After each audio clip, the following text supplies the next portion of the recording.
Zayituun buna keessatti bu'aa ajaa'ibaa qaba. Faarmaasistoonni waan kana akka beektu hin fedhan. Buna kee burcuqqootti buufadhu.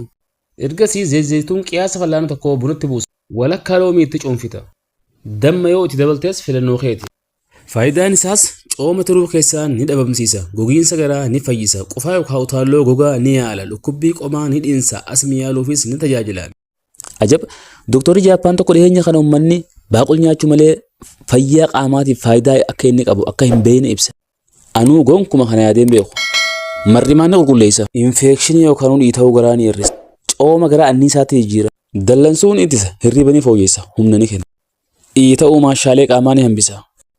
Fayyummaa turuu ni eega. Dhangala'aan pirootiinii kan kolaajinii jedhamu akka burqu taasisa. Gogaa keenya ni magarsa. Jaarsa daa'ima deebisa.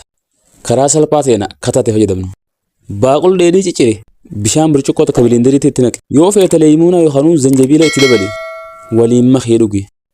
Cuunfaan kun gogaan keenya akka lassanamee ifu taasisa. Fayyummaa turuu fi marrimaanii ni eega. Dhiita'uu qaamaa ni balleessa. Hirriba ni fooyyessa. Kana yoo hin fayyadamin ammuma fayyadamuu jalqabe. Jalqaba burtukaana tokko ni murta. Itti aansuudhaan shunkurtaa filee takka loomii yookaan xuuxoo takka ni murta. Qullubbii filqii 4 ni murta. Zanjabiila tokkotti hidhaatu. Sanbooda bishaan waa xiqqoo itti dabaltee daqiiqaa 30f erga danfisteen booda akka shaayitti burcuqqootti naqxee dhugda.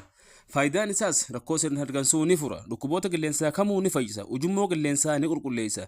TB dabalatee dhukkuboota sombaa kamiyyuu ni fayyisaaf. Inshaallah.